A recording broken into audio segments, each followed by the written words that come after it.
Madame, Monsieur, bonsoir et bienvenue dans ce nouveau numéro de Questions sans détour qui va s'intéresser au monde agricole et singulièrement à la démarche qualité auquel est invité l'ensemble de la profession de producteur chez nous. Pour en parler, nous recevons Maëva Paulin qui est ingénieure en agrodéveloppement international, par ailleurs chargée de mission au sein de Légumes de France. Bonsoir. Bonsoir. Merci d'avoir accepté ce rendez-vous pour parler effectivement de cette véritable démarche qualité pour nos producteurs. Cela passe par des formations, on va y venir. Mais quand on parle du mot qualité, ça paraît tellement large en se disant même que d'abord nous avons déjà des produits de qualité. Mais qualité, ça signifie sans doute une nomenclature spécifique. Oui, la qualité, ça peut passer au niveau des producteurs par leurs pratiques. Donc les différents types de pratiques qu'ils mettent en place pour la production de leurs produits.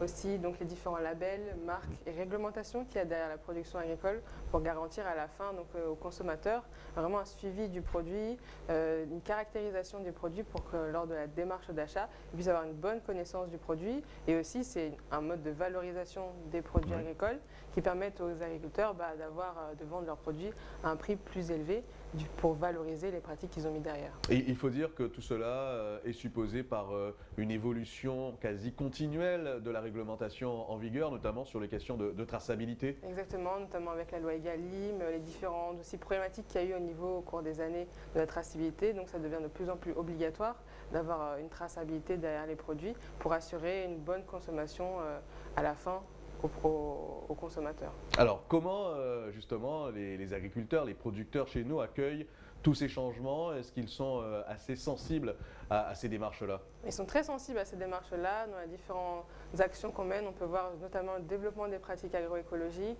Il y a aussi la labellisation HVE, biologique, et notamment aussi maintenant avec le lancement de la marque Monsotella sur tout ce qui est chlordécone. Donc on peut voir vraiment qu'ils suivent. Les agriculteurs sont toujours là pour évoluer, pour changer leurs pratiques et pour avoir des modes de production qui cadrent avec les réglementations, mais aussi leurs pratiques et leur vision de prendre soin de la terre pour avoir des beaux produits à proposer à la fin aux consommateurs. Alors justement, dans l'actu, vous allez tenir une séance de formation justement à l'endroit de certains agriculteurs du Nord Grande Terre précisément. Alors ça s'inscrit dans le cadre du plan alimentaire territorial de la CNGT. Qu'est-ce qui se passe au cours de ces formations? Comment les agriculteurs viennent à vous et qu'est-ce qu'ils apprennent finalement à ce moment-là? Alors là, c'est la deuxième phase de formation qu'on met en place. L'année dernière, on a pu mettre des phases de formation sur la structuration. Et donc ces formations-là sont théoriques, théoriques et techniques, c'est-à-dire que c'est en salle. Et l'objectif, c'est vraiment de fournir notamment aux producteurs, et là, vu que c'est des formations qualité aussi aux agrotransformateurs, des clés d'outils pour la qualité de leurs produits. Donc ces formations se passent à petite taille pour avoir un échange. Il y a beaucoup de discussions, ça permet aussi le lien et les contacts entre les différents acteurs qui par la suite peuvent échanger. Et donc il y a une présentation, par exemple pour cette formation-là, il y aura des témoignages, des interviews avec des producteurs qui ont mis en place des démarches qualité, quels ont été l'intérêt de ces démarches-là, leurs problématiques et qu'est-ce qu'ils conseillent aux La producteurs. preuve par l'exemple et le partage finalement dans la profession. Et il y a un suivi qui est aussi assuré sur le lieu de production. Alors pour l'instant, il n'y a pas exactement de suivi par lieu de production, mais à la fin de chaque formation, on propose aux personnes qui étaient là une forme de bilan. Voilà, de bilan, donc soit de les accompagner dans leur projet, ou soit l'année dernière, à la fin de toutes les phases de formation, on a fait un retour.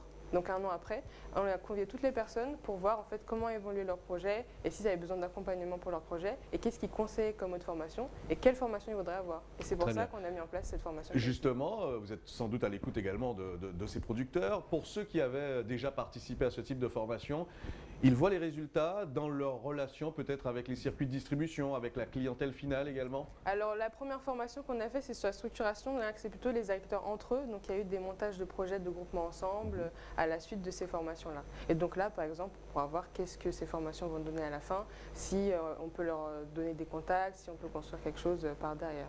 Alors, on l'a dit, il y a des modèles qui sont, on va dire, réglementés à l'échelle européenne aujourd'hui, puisque l'agriculture, elle est réglementée par l'Union européenne et la politique agricole commune notamment. Mais par rapport aux spécificités locales, est-ce que ces formations sont adaptées à notre territoire, également à nos sols tout simplement? Bien sûr, donc ces formations qualité, par exemple, on a choisi de se spécifier et de parler des labels et des marques, par exemple, qui sont identifiés ici, pas forcément des labels ou des marques qu'on ne pourrait pas mettre en place ici. Et donc, bien sûr, vu que c'est une formation assez ouverte, Donc on est à l'écoute des différents questionnements des acteurs, donc on peut aller sur tous les sujets qui veulent, qui posent question. Donc par exemple, on pourra parler de la chlordécone avec Mosotella, il y a l'agriculture biologique avec le cas agriculture biologique guadeloupéen, qui n'est pas le même que métropolitain, avec un témoignage d'acteurs voilà, qui sont en agriculture biologique sur le territoire. Donc c'est vraiment adapté aux acteurs du terrain. Très bien, on a, j'ai envie de dire, de jeunes ingénieurs et on en est bien content. On a aussi un renouvellement des producteurs, de la tranche d'âge, on va dire la moyenne d'âge de nos producteurs.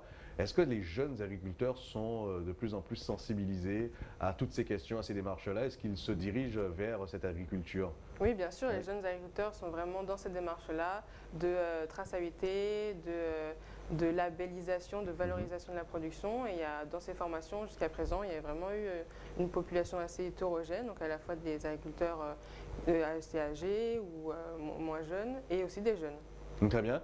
Est-ce que, alors on a les circuits courts de distribution, d'abord la production locale pour la consommation locale, mais est-ce que ce type de démarche qualité aiderait, en dehors des coûts, des autres coûts, je parle du fret, tout ce genre de choses, aiderait par exemple à mieux exporter nos productions?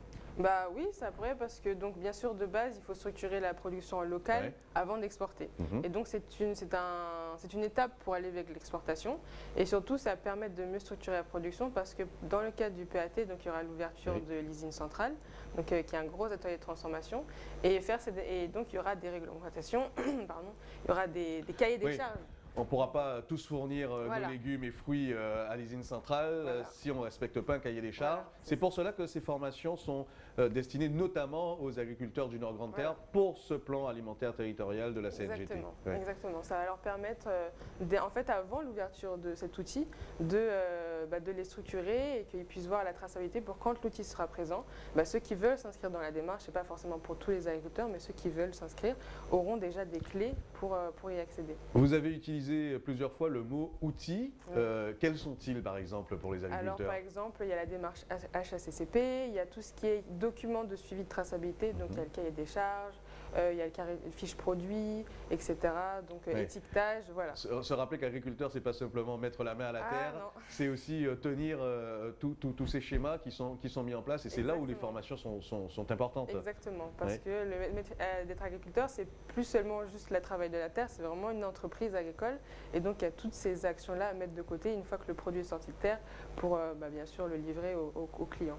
Quand on parle de démarche qualité, on imagine qu'on a parlé de traçabilité, c'est une chose.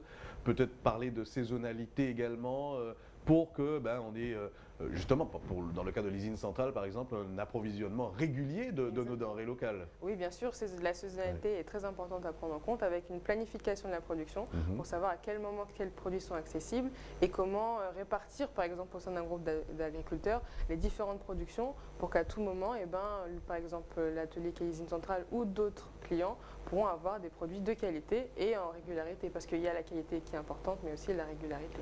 La prochaine session de formation va intéresser une dizaine d'agriculteurs, de producteurs. Il y en aura d'autres. On vise combien de producteurs sur cette partie du territoire guadeloupéen? Alors, il y a 3 sessions qui sont prévues d'ici la fin de l'année. À chaque fois, on convie environ 10, on a la place pour 10 personnes. Donc, ce serait 30 personnes. Et avec, si besoin, on peut reproduire les formations l'année d'après, comme il a été fait l'année dernière. Donc là, c'est la deuxième phase. Mais voilà, s'il y a des besoins, c'est vraiment les formations sont construites en fonction des retours terrain et des besoins qu'on a des agriculteurs. Et justement, sur les retours terrain, ils sont... Vous le sentez prêt à jouer le jeu, à partager, pour ceux qui ont déjà eu ces formations, à partager le savoir, les connaissances avec l'ensemble de la filière? Oui, bien sûr. Par exemple, pour la première session, de base, on voulait faire une formation et au final, on s'est retrouvé à faire 5-6 formations, vu qu'il y avait des demandes et des personnes n'avaient pas pu se positionner. Donc, ça prouve qu'ils sont intéressés par la démarche. Donc là, c'est une autre phase de la démarche de structuration, vraiment sur la qualité. Et on a commencé la phase de communication lundi. Il y a déjà 6 places de prise. Donc, ça montre l'intérêt des producteurs pour ces démarches-là. Est-ce que ces formations, puisqu'on a parlé de nomenclature, on a parlé de cahier des charges, peuvent susciter finalement également de nouveaux métiers dans le monde de l'agriculture? Oui, ça pourrait, de tout ce qui est peut-être des métiers qui existent déjà, mais peut-être à les approfondir ou plus positionner. C'est-à-dire sur une exploitation, avoir la partie exploitation de la terre et toute la partie gestion de ses ressources. En fonction de la main-d'œuvre, bien sûr, des coûts que ça a pour les agriculteurs, bien sûr, mais ça peut, de nouveaux métiers ou un élargissement du métier d'agriculteur. Très bien. Alors Légumes de France aide, on l'a dit, la filière agricole sur toutes ces démarches-là. Vous le faites là en l'occurrence sur le territoire du Nord-Grande-Terre dans le cadre de ce PAT, mais vous intervenez également avec d'autres partenaires, on imagine, sur l'ensemble du territoire. Oui, on intervient avec différents partenaires sur l'ensemble du territoire, les instituts de recherche, d'autres groupements de producteurs sur les territoires, tout le territoire guadeloupéen. Donc à différentes échelles, on est aussi en relation avec bien sûr l'État, les politiques. Donc c'est vraiment tout l'ensemble des acteurs pour structurer la filière agricole de Guadeloupe. Merci Maëva Paulin d'avoir répondu à nos questions. De rien, merci à vous. Voilà, en tout cas vous l'avez entendu, la filière qui se structure et qui avance et qui se forme en tout cas, vous l'avez compris, notamment à travers ce plan alimentaire territorial de la CNGT. Merci de nous avoir suivis, excellente soirée avec la suite de nos programmes.